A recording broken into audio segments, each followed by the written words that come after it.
હવે ગાથાર્થ.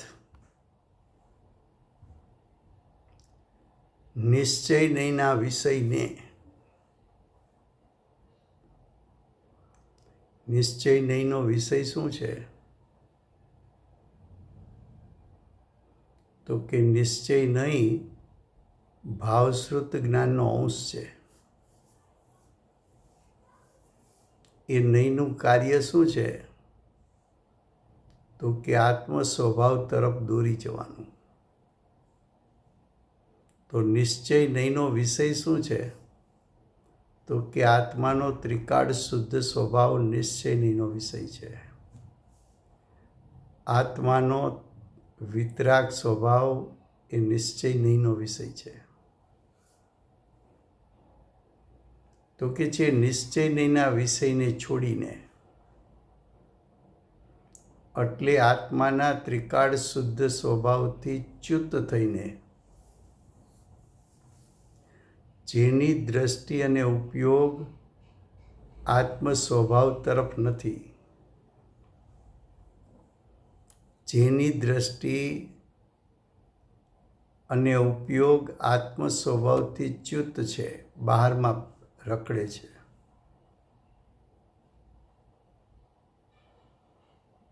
તો નિશ્ચય નહીંના વિષયને છોડીને વિદ્વાનો એટલે શાસ્ત્રના પાઠી,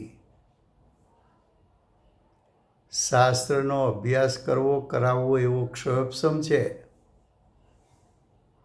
પણ છે અજ્ઞાની. કેમ? તો કે નિશ્ચય નહીંના વિષયને તો છોડ્યો છે, આત્મ સ્વભાવથી ચ્યુત થયા છે, આત્મ સ્વભાવ સન્મુખ થયા નથી, આત્મ સ્વભાવ સન્મુખ રહ્યા નથી. અતિન્દ્રિય જ્ઞાન અતિન્દ્રિય સુખનું વેદન કર્યું નથી. શુદ્ધ નહીંના વિષયભૂત ત્રિકાળ શુદ્ધાત્મા એમાં ક્યારેય લવલીન થયો નથી, એકાગ્ર થયો નથી, એનું અવલંબન લીધું નથી, એનું ધ્યાન કર્યું નથી, એમાં એકાગ્ર થયો નથી. માત્ર શબ્દ દ્વારા, લુખા શબ્દ દ્વારા આત્માના સ્વરૂપનું વર્ણન કરે છે. એને વિદ્વાનો કીધા. ચોખ્ખું લખ્યું છે જો, નિશ્ચય નહીંના વિષયને છોડીને વિદ્વાનો,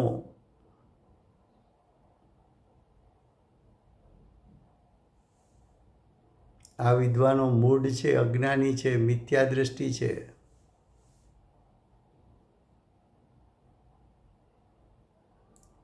માત્ર શાસ્ત્રના પાઠી છે, આત્માના અનુભવી નથી. આત્મ સ્વભાવનું શ્રદ્ધાન થયું નથી, કે આત્મ સ્વભાવનું જ્ઞાન થયું નથી, કે આત્મ સ્વભાવમાં લીનતા થઈ નથી. સ્વભાવથી ચ્યુત છે. નિશ્ચયના નહીંના વિષયને છોડ્યો છે એટલે આત્મ સ્વભાવને ત્યાગ્યો છે. વર્તમાન દ્રષ્ટિને ઉપયોગ બહારમાં ભમે છે. હવે આવા શાસ્ત્રના પાઠી, આત્મ અનુભવ રહિત એ જીવો શું કરે છે? તો કે વ્યવહાર વડે પ્રવર્તે છે. વ્યવહાર એટલે શુભ ભાવમાં પ્રવર્તે છે. ક્યાં પ્રવર્તે છે? શુભ ભાવમાં.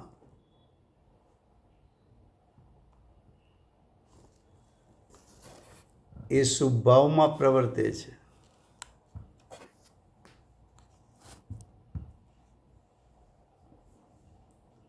શું કરે છે? બહારમાં શાસ્ત્ર સ્વાધ્યાય કરે અને વ્રત તપ નિયમ આદિનું પાલન પણ કરે.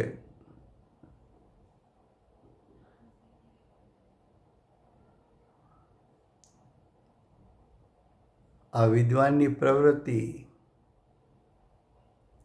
શાસ્ત્ર સ્વાધ્યાય કરવો અને શુભરાગમાં રાચવું, સુત્તામાં રાયચો નથી ક્યારેય.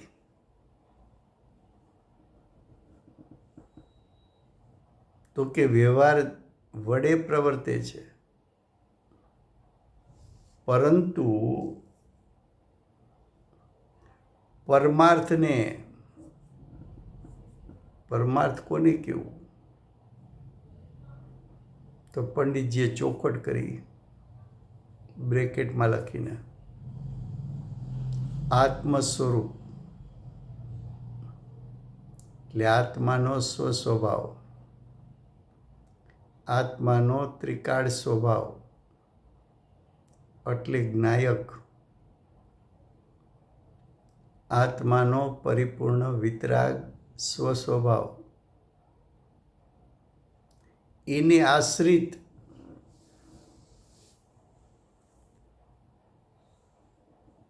વિદ્વાનો કોને આશ્રિત હતા? શુભ ભાવને. વિદ્વાનો ક્યાં રાજતા હતા? તો કે શુભ રાગમાં.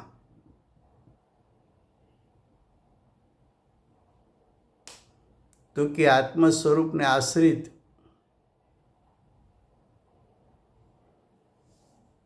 યતિસ્વરોને જ એટલે મુનીશ્વરોને જ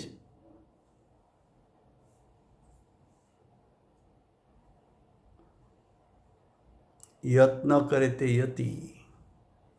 પ્રવચન સારમાં એમ કહ્યું, શ્રેણી આરોહણ કરે એને યતિ કીધા. અહીં તો સામાન્ય સ્વરૂપની વાત કરવી છે. છઠ્ઠે સાતમે ગુણસ્થાને ઝૂલતા આચાર્ય હોય, ઉપાધ્યાય હોય કે સાધુ હોય, પ્રમત અપ્રમત ગુણસ્થાન ધારી છે. નિર્વિકલ્પ સવિકલ્પ દશામાં ઝૂલે છે. અતિન્દ્રિય જ્ઞાન અતિન્દ્રિય સુખનું વેદન કરે છે. એ વેદન કોના આશ્રય થયું? તો કે આત્માના સ્વસ્વભાવના આશ્રય થયું. એ સાચો મોક્ષ માર્ગ. પણ વ્યવહારમાં પ્રવૃત્તે, વ્યવહારનો આશ્રય લે એ મોક્ષ માર્ગી નથી, અજ્ઞાની છે, ઘોર મિથ્યા દ્રષ્ટિ છે.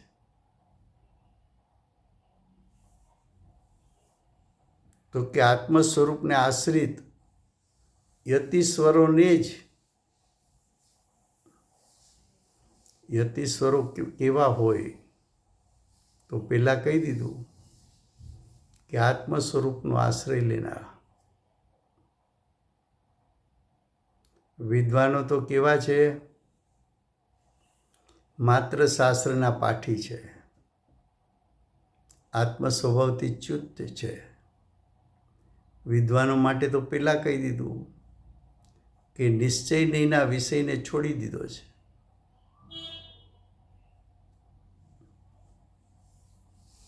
તો કે આત્મ સ્વરૂપને આશ્રિત યતિસ્વરોને જ કર્મનો નાશ, ભાવ કર્મ હો, દ્રવ્ય કર્મ હો કે નો કર્મ હો, એ ત્રણેયનો નાશ કોને થાય? તો કે જેને આત્માના સ્વરૂપનો આશ્રય લીધો છે. કર્મનો નાશ કોણ કરે છે? યતિસ્વરો એટલે મોક્ષ માર્ગમાં ઊભા છે તે. યતિસ્વર એટલે જ મોક્ષ માર્ગ. મુનિઓ માટે ગુરુદેવ કે હાલતા ચાલતા સિદ્ધ છે. ગુરુદેવ કે કેવળ જ્ઞાનની તળેટીમાં બેઠેલા છે. ગુરુદેવ કહે કે હમણાં મોક્ષ લીધો કે લેશે એટલી વાર છે. એક અંતમુહૂર્ત કાળ ધારા પ્રવાહ રૂપે યતિસ્વર આત્મ સ્વભાવમાં લીન થાય તો કેવળ જ્ઞાનની પ્રાપ્તિ એટલા જ દૂર છે.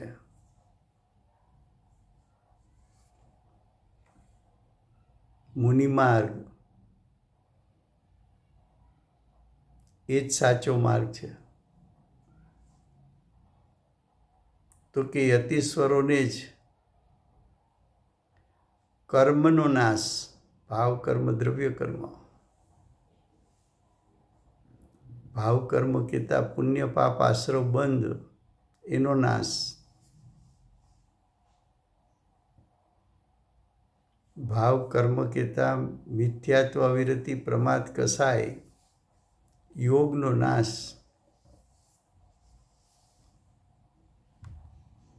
ભાવ કર્મ કહેતા મોહ રાગ દ્વેષનો નાશ,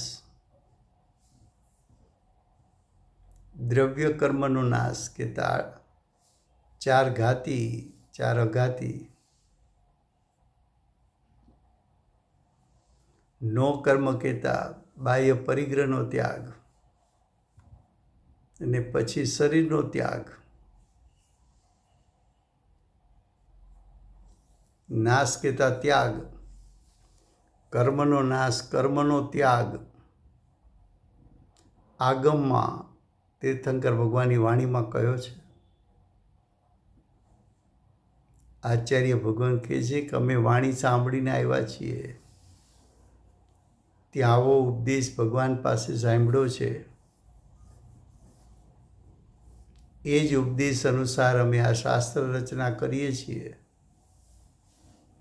અમે સાંભળ્યું છે ભગવાન પાસે, તમને કહેતા જઈએ છીએ. આગમમાં કયો છે,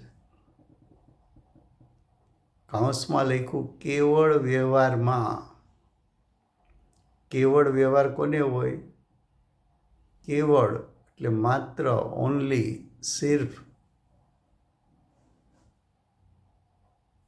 માત્ર વ્યવહાર એટલે અજ્ઞાની. જ્ઞાનીને તો નિશ્ચય સાથેનો વ્યવહાર હોય, માત્ર વ્યવહાર ન હોય.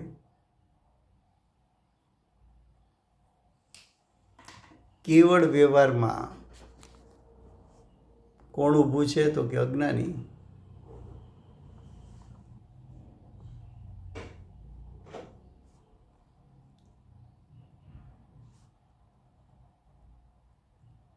કેવળ વ્યવહાર કોને કીધો? તો કે અજ્ઞાની શુભરાગને ધર્મ માને છે.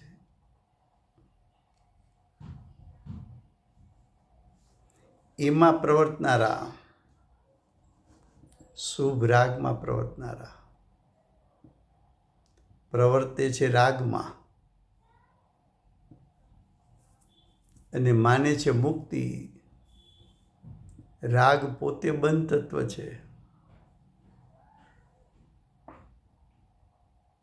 બંધ રૂપે પરિણમે અને માને મુક્તિ. એને તો માર્ગ વિપરીત કરી નાખ્યો. એ તો મિથ્યાત્વને ઘૂંટે છે.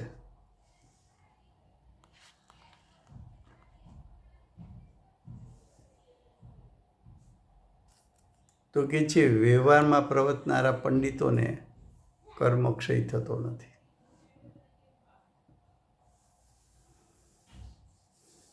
આવા પંડિતોને કર્મનો નાશ થતો નથી.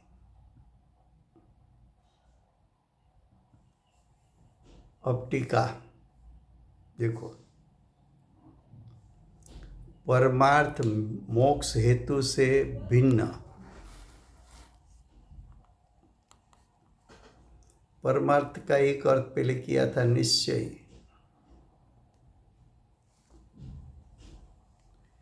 निश्चय मोक्ष हेतु यानी निश्चय मोक्ष कारण, उससे भिन्न।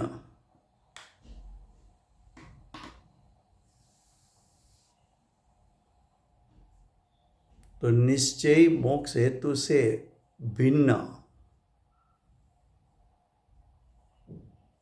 निश्चय मोक्ष कारण से भिन्न।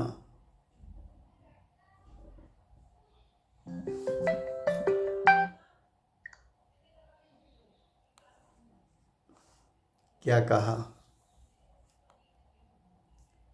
कि निश्चय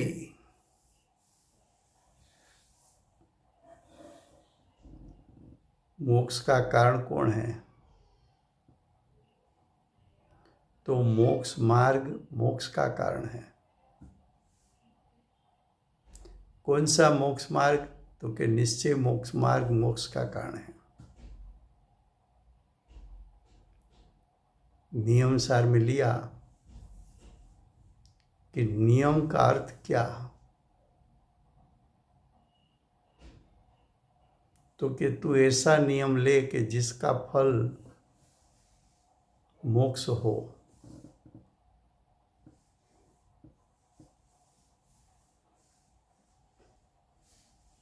तो नियम का अर्थ किया मोक्ष मार्ग, क्योंकि मोक्ष मार्ग का फल मोक्ष है।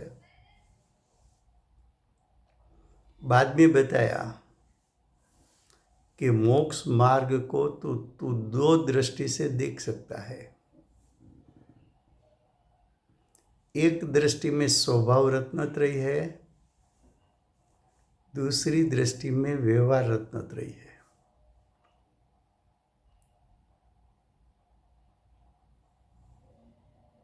स्वभाव रत्नत्रयी किसको कहे? तो कि निश्चय सम्यक दर्शन संज्ञान चारित्र वो स्वभाव रत्नत्रयी है। और निश्चय रत्नत्रयी के साथ जो सुभराग है वो व्यवहार रत्नत्रयी है। यहाँ ऐसा व्यवहार नहीं लिया, वहां तो ज्ञानी का व्यवहार की बात बताई। यहाँ तो विद्वानों में अज्ञानी लिया।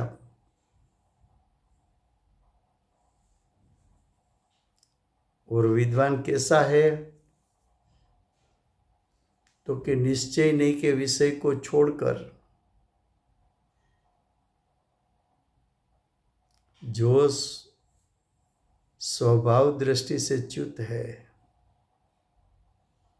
जिसकी दृष्टि और उपयोग स्वभाव से च्युत है, ऐसा विद्वान लिया।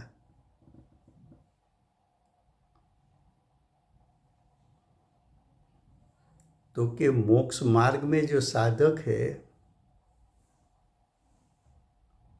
फिर भी वो साधक को सुभराग है, क्योंकि वो साधक सविकल दशा में आता है तो शुभ भाव आता है, व्रत तप का भाव आता है।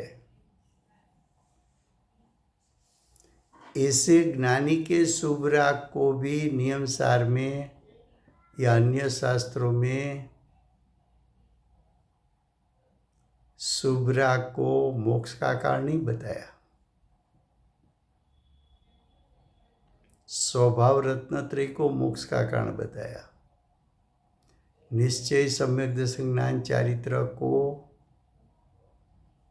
मोक्ष का कारण बताया।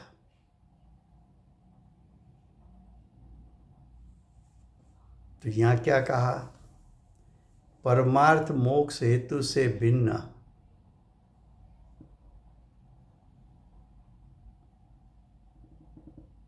जो निश्चय हेतु का अर्थ है कारण, निश्चय मोक्ष कारण से भिन्न यानी अन्य।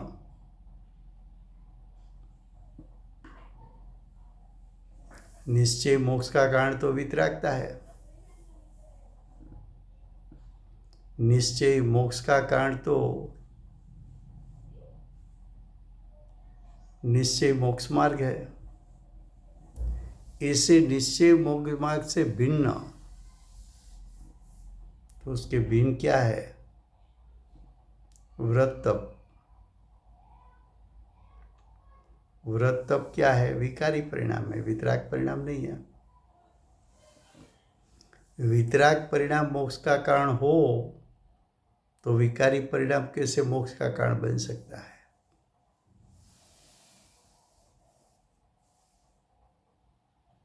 व्रत तप तो शुभराग है, और शुभराग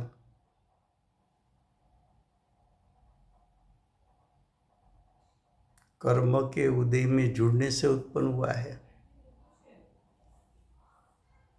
कर्म के उदय को अनुसरण करके उत्पन्न हुआ है, और कर्म का उदय तो पुद्गल है।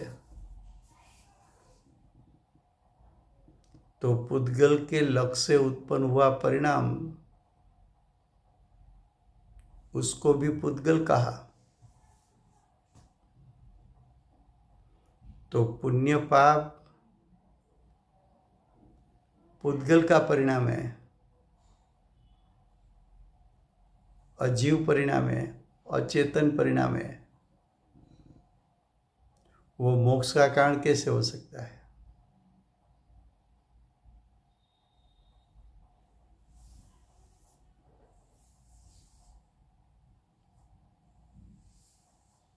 देखो क्या लिखा है, फिर से पढ़ता हूं टीका। परमार्थ में मोक्ष हेतु से भिन्न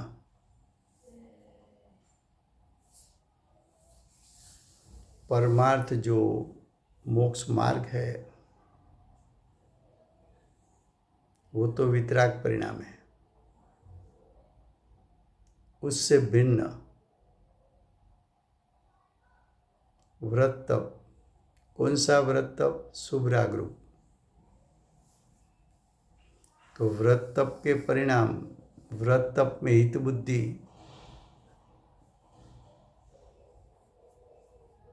वो तो अशुद्ध परिणाम है, विभाव परिणाम है, विकारी परिणाम है। वितराग परिणाम से मोक्ष होता है, तो विकारी के विभाव परिणाम से मोक्ष कैसे होगा?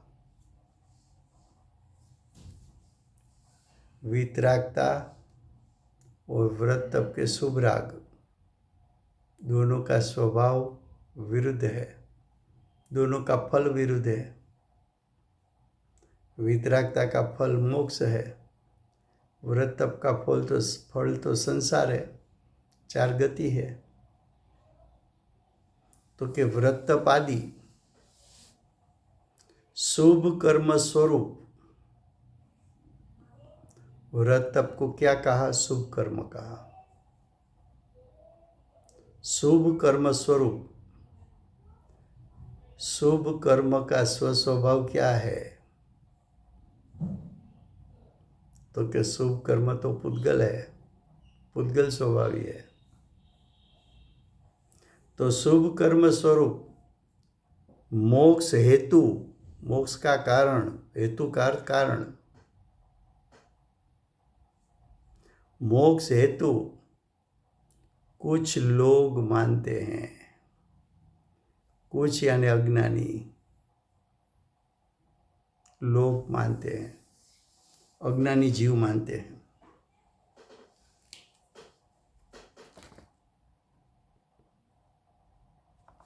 अज्ञानी जीव क्या मानते हैं?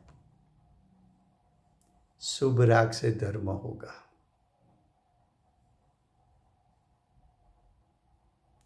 वो सब निषेध करने में आया है। शुभ राग से धर्म नहीं होता, ऐसा भगवान की दिव्य ध्वनि में आया है।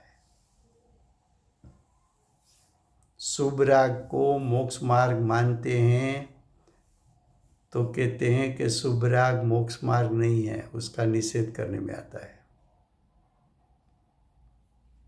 क्योंकि अब कारण दर्शाते हैं, वो यानी व्रत तप मोक्ष हेतु, मोक्ष का कारण अन्य द्रव्य स्वभाव वाला होने से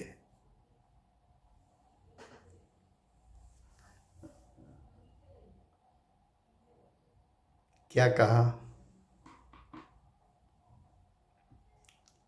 कि स्वभाव है,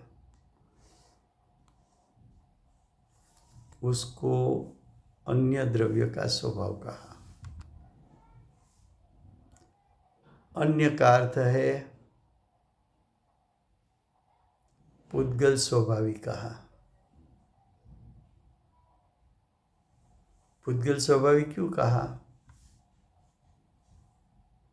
कि तुझे शुभराग या अशुभराग करना है तो पर का लक्ष्य करना पड़ता है। तुझे शुभराग या अशुभराग करना है तो कर्म के उदय में जोड़ना पड़ता है। तो कर्म का उदय तो पुद्गल है। तो पुद्गल कर्म के उदय को अनुसरण करके परिणमन हुआ, इसलिए उसको पुद्गल स्वभावी कहा। आत्म स्वभाव को अनुसरण करके परिणमन किया होता तो वितरागता प्रगटती।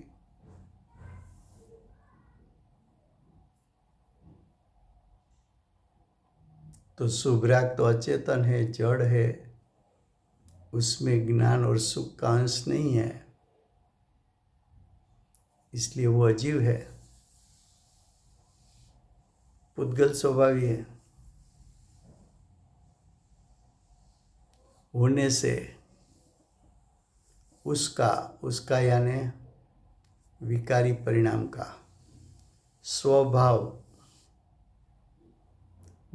के द्वारा ज्ञान का भवन होता नहीं।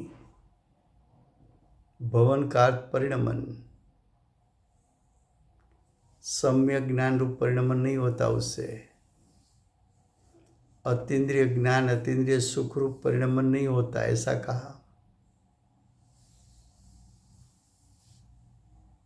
व्रत अन्य द्रव्य का स्वभाव है, यानी पुद्गल स्वभावी है। तो पुद्गल जिसका स्वभाव हो वो कैसे अतीन्द्रिय ज्ञान और अतीन्द्रिय सुख रूप परिणमन कर सकता है? तो क्या नहीं कर सकता।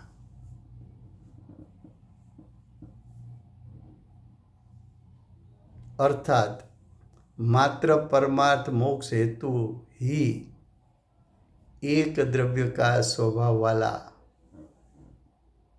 अर्थात जीव स्वभावी होने से उसके स्वभाव के द्वारा ज्ञान का भवन होता है। तो आत्म स्वभाव, जीव स्वभाव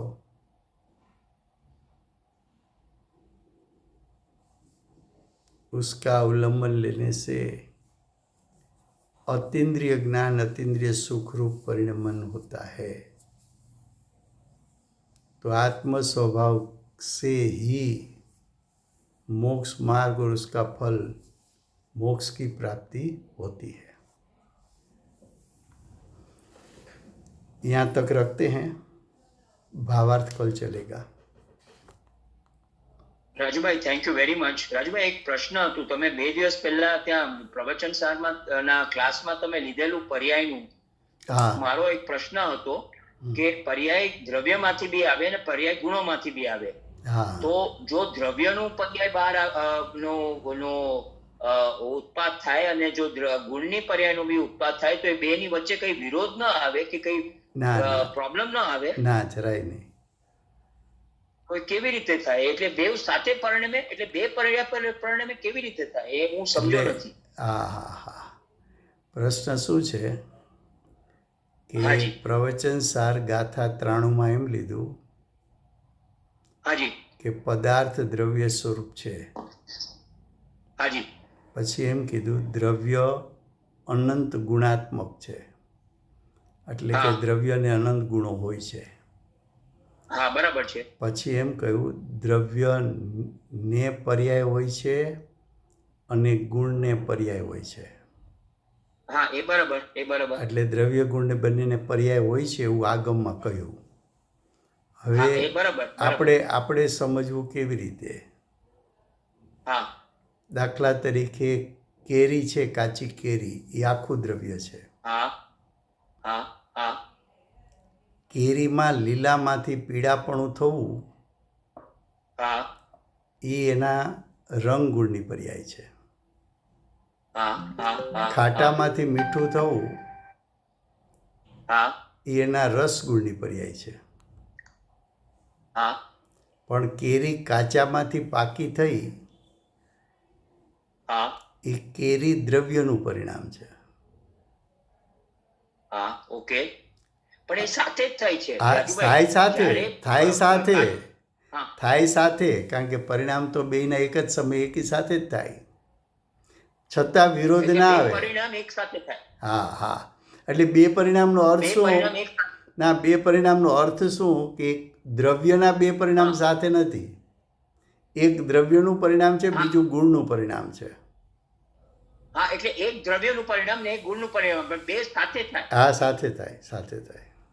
અને એમાં આપણે અંગ્રેજીમાં કહું છું, એમાં યુનિઝન હોય, એમાં તાલમેલ બરાબર હોય, એટલે ઇન ધ સેન્સ કે બેની વિરોધ વિરોધ ન નથી. થાય. ના, વિરોધ ન થાય. કેરી કાચામાંથી પાકી થઈ છે હા, અને હા, લીલામાંથી ઓકે, પીળી ઓકે, થઈ છે. બરાબર. હા, ઓકે.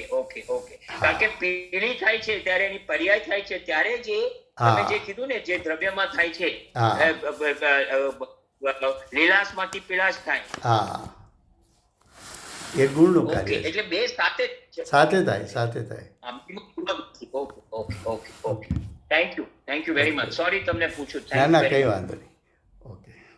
હા, થેન્ક યુ. વર્તમાન ચોવીસીના આખરી તીર્થંકર બાલ બ્રહ્મચારી મહાવીર ભગવાનનો જય હો.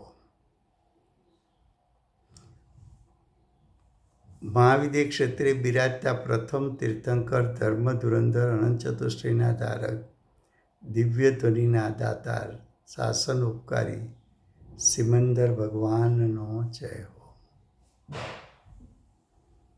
કડીકાળ સર્વજ્ઞ કેવળ જ્ઞાનની તળેટીમાં બેઠેલા મા સમર્થાચાર્ય ભગવત શ્રી કુંદકુંદાચાર્ય દેવનો જય હો.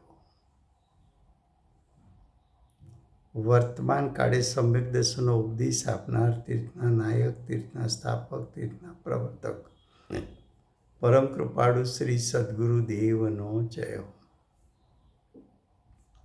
પૂજ્ય ગુરુદેવના શિષ્યમાં શિરોમણી, સ્વાનુભવ યુક્ત, જાતિસ્મરણ જ્ઞાન યુક્ત પ્રસમમૂર્તિ ભગવતી માતનો જય હો. સમ્યક દર્શનની પ્રાપ્તિમાં નિમિત્તરૂપ સર્વ જીનવાણી માતનો જય હો. પૂજ્ય ગુરુદેવ માતાજીની સાધના ભૂમિ સુવર્ણપુરી ધામનો જય હો. સુવર્ણપુરી ધામમાં બિરાજતા સર્વે દેવ શાસ્ત્ર ગુરુ ભગવંતનો જય હો. વર્તમાન ગુરુ અને ધાતુકી મહાવિદ્ય ક્ષેત્રના ભાવિ તીર્થંકર શ્રી સૂર્યકૃતિનાથ ભગવાનનો જય હો. શ્રી સૂર્યકૃતિનાથ ભગવાનના સમવસરણના ભાવિ ગણધર શ્રી દેવેન્દ્ર કૃતિનાથ ભગવાનનો જય હો. પરમ દિગંબર જૈન ધર્મનો જય હો. એક મિનિટની જાહેરાત છે. એક મિનિટ કે બુધવાર સુધી આપણા ક્લાસ ચાલશે, કારણ કે શુક્રવારે સવારે અમારે 7 વાગ્યાથી સોનગઢ નાંદી વિધાન કળશ ભરવાનો છે, એટલે ગુરુવારે બપોર પછી અમે બસ લઈને સોનગઢ જવાના છીએ. એટલે ગુરુવારે સ્વાધ્યાય નહીં થાય, શુક્રવારે નહીં થાય. પછીના વીકમાં આપણી પ્રતિષ્ઠા માટે લોકો શુક્રવારથી આવવાના શરૂ થઈ જવાના છે. એટલે બુધવાર સુધી સ્વાધ્યાય થશે, પછી સીધો સ્વાધ્યાય 6 તારીખે થશે, 6 ડિસેમ્બરે. કારણ કે જાત્રામાંથી બધા ફ્રી થશે એ 4 તારીખે રાતે થશે, એટલે 5 તારીખે આરામ રહેશે, 6 તારીખે શરૂ થશે. પણ 6 તારીખે આપણે 30 તારીખ તો શનિવાર છે રાજુભાઈ. હા, એટલે જરા હા, તો પછીનો તમને બી થોડો. હા, તો સોમવારથી ચાલુ કરશું. તમે જોઈ લો ભાઈ. હા, સોમવારથી. અને મેસેજ આવશે સ્વાધ્યાય શરૂ કરશું ત્યારે, પણ બુધવાર સુધી ચાલુ છે. જોઈતો તો મને કહી દેજો, તો હું મેસેજ મૂકી હા, દઈશ. મૂકી તમે મને દેજો. કહી હા, દેશો તો હું મેસેજ મૂકી દઈશ. હા. અને જ્યારે તમે મને કહેશો ત્યારે પછી મૂકી દઈશ. હા, કાલ ને પરમદિનો સ્વાધ્યાય ચાલુ છે. Okay. Thank you Rajubhai. Thank you very much. Thank you.